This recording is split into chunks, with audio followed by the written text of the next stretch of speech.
इनकलाब आवाज दो, आवाज दो। नमस्कार, आप देख रहे हैं द लाइव टीवी और मैं आपके साथ जुनैद अंसारी। और जिस तरीके से कल माहौल बना दिया गया था, चाहे वो मेन स्ट्रीम मीडिया की तरफ से हो, चाहे वो प्रशासन की तरफ से हो, कि ये आंदोलन अब कमज़ोर हो चुका है और इसको अब आज की रात ये ख़त्म हो जाएगा, ये आखिरी रात है। लेकिन आज हम उसके दूसरे सूबे पे खड़े हैं और भानु प्रताप जो सुप्रीम कोर्ट के वकील हैं वो भी लगातार जो है इस आंदोलन में बने हुए हैं, हमारे साथ हैं। सर, कल जिस तरीके से माहौल बनाया गया उसके बारे में पहले क्या कहेंगे आप? नहीं जुनैद भाई, ये सोचा समझा षड्यंत्र था, उसी के तहत ये सारी उन्होंने बनाया था कि यहाँ से जो है माहौल करके और पूरा मीडिया में दिखा के और ये कि आंदोलन खत्म हो गया तो जो लोग आने वाले भी हैं उनको भी रोका जाए और जो लोग हैं इनको भी डरा के भगाया जाए। इसीलिए इतनी भारी तादाद में पुलिस की भी जो है यहाँ पे तैनाती की गई थी, पैरामिलिट्री फोर्सेस की, और जिन्हें आप देख रहे हैं कि 1 बजे के बाद में वो सब चले गए और अब कोई भी नहीं है, सारा पीछे खाली पड़ा है। तो ये एक षड्यंत्र था, लेकिन उनका षड्यंत्र कामयाब नहीं हुआ। पुलिस के साथ साथ जो थे भारतीय जनता पार्टी के जो विधायक हैं, चाहे लोनी के हों या और भी थे, उनके साथ ही थे, और आरएसएस के कुछ लोग भी यहाँ पे देखने को मिले। वो क्या कर रहे थे यहाँ? देखिए, ये हमेशा से रहा है, जहाँ भी इस तरह का माहौल किया जाता है, जहाँ भी दंगे कराए जाते हैं, चाहे वो दिल्ली में रहा हो, दिल्ली में भी पुलिस के साथ में खड़े होके, प्रशासन के साथ में खड़े होके उन्होंने मारकाट मचाई, ये सब आप जानते हैं। यही गुजरात दंगों में हुआ, 2002 में हुआ। तो ये उनकी एक साजिश है, एक तरीका है उनका कि जो आरएसएस के, बीजेपी के जो गुंडे हैं, पुलिस प्रशासन के साथ मिलके कत्लेआम करते हैं, उसी के लिए वो सब आए थे।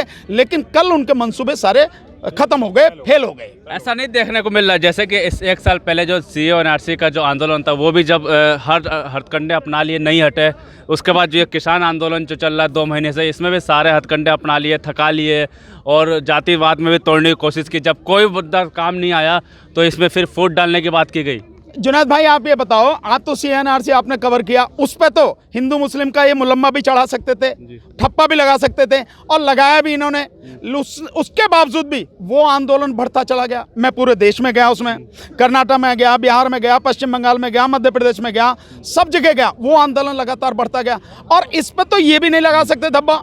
इस पे इन्होंने एक बदतमीजी की है लगाने की कि वहाँ पे निशान साहब का जो झंडा फहरा के सिख समाज को टारगेट करने की, उनको बदनाम करने की इन्होंने कोशिश की है। बहुत ही घटिया और बहुत ही घिनौनी इनकी हरकत है। और जिसने भी की है वो बीजेपी का आदमी है, प्राइम मिनिस्टर के साथ में, होम मिनिस्टर के साथ में, हेमा मालिनी, धर्मेंद्र और जो सनी देओल, ये सारे एमपी हैं बीजेपी के, उनके साथ में तस्वीर है। तो इसका मतलब साफ है कि उनके माध्यम से इन्होंने ये सारी चीज़ें की हैं और ये षड्यंत्र के तहत है।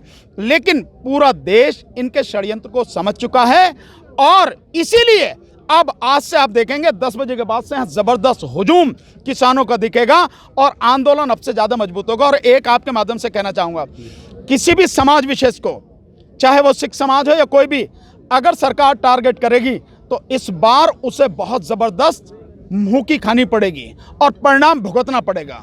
सिख समाज के वही लोग हैं जो दुनिया भर में अपनी सेवा के लिए बिना किसी जाति, धर्म, ऊंच नीच के भेदभाव के हर जगह सेवा करते हैं। और पूरी दुनिया ने देखा कोरोना काल में, कहीं कोई आपदा हो जाए, कोई राष्ट्रीय आपदा हो, अंतर्राष्ट्रीय आपदा हो, बाढ़ हो, सूखा हो, कुछ भी हो, वहाँ जाके ये सेवा करते हैं, निस्वार्थ भाव से सेवा करते हैं। इस आंदोलन में भी लगातार सेवा की और आपको ध्यान होगा सीए एनआरसी के आंदोलन में भी सेवा की। और इससे भी ज़्यादा है, कोरोना काल में दिल्ली सरकार के कहने पर 2 लाख लोगों को प्रतिदिन गुरुद्वारों से खाना बन के जाता था।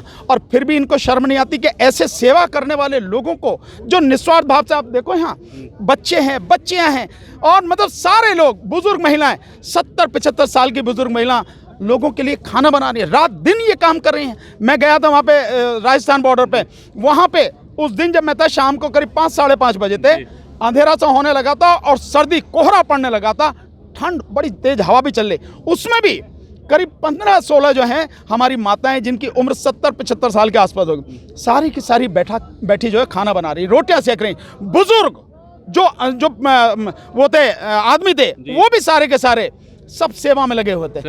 ऐसे लोगों को आप बदनाम करोगे, ऐसे लोगों को टारगेट करोगे आप, पूरा देश इस बात को बर्दाश्त नहीं करेगा। आज की तारीख में किसी भी व्यक्ति को या किसी भी समाज को टारगेट किया जाएगा, पूरा देश इकट्ठा होगा, इसका जवाब देगा। बिल्कुल, ये समझ में नहीं आता, जैसे अगर प्रशासन हो या फिर पुलिस हो, वो अगर वो रोड खाली कराने की बात करे तो चलता है, लेकिन जिस तरीके से देखा जाता है भारतीय जनता पार्टी के जो कार्यकर्ता होते हैं, चाहे आरएसएस के कार्यकर्ता होते हैं, वो अक्सर रोड खाली कराने के करते हैं। चाहे कल भी देखा गया सिंगो बॉर्डर पे, चाहे 1 साल पहले की बात हो, आपको याद होगा उस टाइम में भी यही चीज़ देखने को मिला। नहीं, ये बहुत गंभीर परिस्थिति है और इसको जो है शासन प्रशासन तो देखा गया नहीं, क्योंकि शासन प्रशासन तो उनके साथ में खड़ा है, उनको साथ में लेके खड़ा है, तो वो तो देखेगा नहीं। इसको देखेगा कौन? इसको देखना चाहिए सुप्रीम कोर्ट को, इसको देखना चाहिए हाई कोर्ट को कि शासन प्रशासन की कार्रवाई में गुंडे क्या कर रहे हैं, और वो भी बीजेपी और आरएसएस के गुंडे क्या कर रहे हैं। अगर ये सब कुछ होगा और दूसरी तरफ से भी उसका उसी तरह से प्रतिकार किया जाने लगा, उसका जवाब दिया जाने लगा, तो कितना खून खराबा होगा, इसका अंदाजा है क्या? इसलिए जो भी संस्थाएं हैं, संवैधानिक संस्थाएं हैं, उनको इस बात का ध्यान देना चाहिए कि ऐसा न हो। अगर ऐसा होगा तो देश की स्थिति बहुत भयानक हो जाएगी। रही उसकी बात, इस बात से हम डरते नहीं हैं कि वो गुंडे आ जाएं, वो नहीं और भी गुंडे आ जाएं। हो सकता है अगर हम सारे के सारे लोग कानून को छोड़ के और उनकी भाषा में जवाब देने लगे, तो मैं समझता हूं उनमें से एक भी यहाँ से जिंदा तो जाएगा नहीं, इतनी स्थिति हो सकती है। इसलिए हम सारे के सारे संविधान को मानने वाले हैं, कानून का बहुत पालन करने वाले हैं, इसलिए हम गैर कानूनी कोई कार्रवाई नहीं करते हैं। इसीलिए शासन प्रशासन से निवेदन है, इस तरह की हरकत आगे ना हो, हमेशा के लिए रोकी जाए। और अदालतों से भी निवेदन है कि आप इसे भी देखो, सुमोटो पावर आपको इसीलिए दी गई है, चाहे हाई कोर्ट को हो चाहे सुप्रीम कोर्ट को, अन्यथा देश की स्थिति बिगड़ेगी, और देश की स्थिति बिगड़ेगी तो सुरक्षित कोई भी नहीं रहेगा, सब पर उसका एडवर्स इफेक्ट पड़ेगा, प्रतिकूल प्रभाव पड़ेगा। अच्छा, कल मेन स्ट्रीम मीडिया द्वारा एक ऐसा माहौल बना दिया गया था पूरे दिन कि लग रहा था कि आंदोलन खत्म। कई न्यूज़ चैनलों ने ऐसा भी दिखाया है कि गाजीपुर का आंदोलन खत्म हो चुका है। ये नेता हमारे साथ एक्सक्लूसिव इंटरव्यू है और रात भर जो है यहाँ पे लाइव कवरेज करते रहे कि आंदोलन खत्म हुआ, कुछ देर में कुछ बड़ा होगा, कुछ बड़ा होगा, कुछ बड़ा होगा। अब क्या देखते हैं उनके, अब क्या कहेंगे वो लोग? लाइव टीवी से हो ना आप जी, आप देखते हो आपकी कितनी जो चलती हैं, आपकी जो ये वीडियोज़ हैं।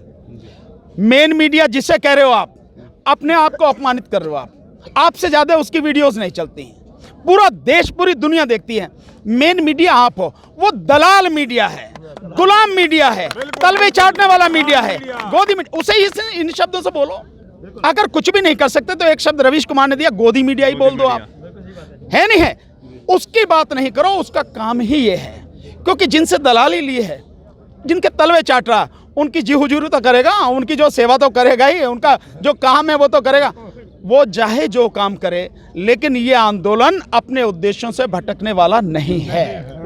ये आंदोलन अपने उद्देश्य को प्राप्त करेगा लगातार। 26 जनवरी के बाद जो एक मायूसी देखने को मिल रही थी किसानों पे, लेकिन कल के बाद जो जिस तरीके से राकेश टिकैत का जो बयान आया, उसके बाद जो वो रोने भी लगे, उसके बाद जो एक फिर से एक जो किसानों के चेहरे आज खिल उठे हैं और भीड़ जो है लगातार फिर बढ़ रही है। देखिए, जो मायूसी कुछ नहीं थी, वो क्योंकि इतना बड़ा प्रोग्राम था, लोग रात भर जगे हुए थे और उस दिन पूरे दिन वो रहा, आगे भी सारे लोगों के आने जाने की व्यवस्था, तो उसमें आप थोड़ी सी थकावट आप कह सकते हो। मायूसी यहाँ कल नहीं थी, परसों नहीं थी, कभी भी नहीं थी, और मायूसी यहाँ किसी के चेहरे पर आगे भी नहीं होगी। तो मायूसी शब्द यहाँ आंदोलन के लिए इस्तेमाल मत कीजिए। रही दूसरी बात, जैसे कल जो राकेश टिकैत जी इमोशनल हो गए, थोड़ा सा भावुक हो गए, और वो जो थोड़ा सा रोने वाली जो स्थिति हुई थी, आप एक चीज़ देखिए कि जिस व्यक्ति के कंधों पर पूरे लोगों की जिम्मेदारी हो, आखिर लीड वो कर रहे हैं यहाँ पर, तो सारे लोग जो यहाँ पर हैं उनकी जिम्मेदारी उन पे है ना। और एक व्यक्ति ये सोचे कि संख्या कम रह गई है और पुलिस प्रशासन गुंडागर्दी से या दबाव से इन सारी चीज़ को मसल पावर के दम पर हटाना चाहता है, तो एक व्यक्ति सोचता है कि यार अगर कुछ हो गया तो बाकी चलो मेरे साथ तो जो हो जाए देखी जाएगी, लेकिन मेरे जो साथी हैं, जो सब साथ में खड़े हैं रात दिन, उनके साथ कुछ नहीं होना चाहिए।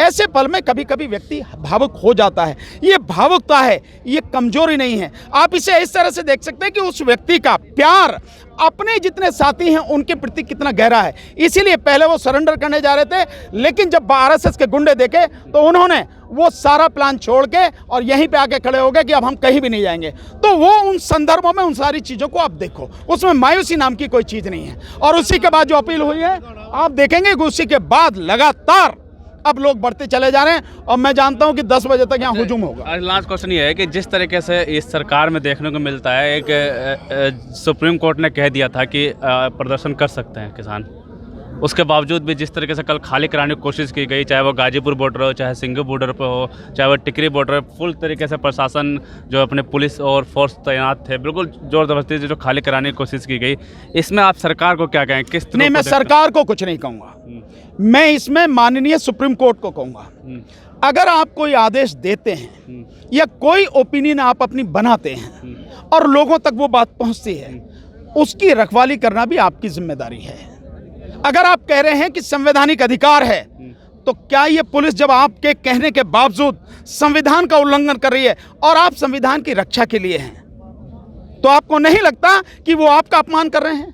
आपके पास सारी ताकत है और पुलिस के लोग आके, पैरामिलिट्री फोर्सेस के लोग आके और शासन प्रशासन आपका अपमान कर रहा है, तो आपको अपना सम्मान बचाना है, हमें नहीं।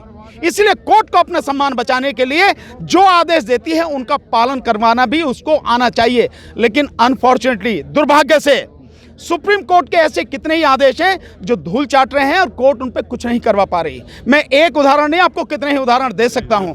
इसलिए ये जिम्मेदारी कोर्टों की है कि जो आदेश वो देते हैं उनका पालन भी करवाने की ताकत वो रखें, अन्यथा आदेश देने का मतलब कोई नहीं। जी बिल्कुल, बहुत बहुत शुक्रिया सर। ये थे हमारे साथ सुप्रीम कोर्ट के वकील भानु प्रताप। आपको बता दें कि जिस तरीके से कल जो हुआ, उसके बाद जो है आप देखते हैं कि पुलिस प्रशासन यहाँ से हट चुकी है और जो भीड़ जो है, हुजूम जो है वो चारों तरफ और भी जो है बढ़ता जा रहा है। हरियाणा से, राजस्थान से और उत्तर प्रदेश के पश्चिमी जिले से, उत्तराखंड से, सब किसान जो है यहाँ पे अब धीरे धीरे पहुँच रहे हैं, अब धीरे धीरे पहुँचना शुरू हो चुके हैं। लाइव टीवी, सच सबसे आगे।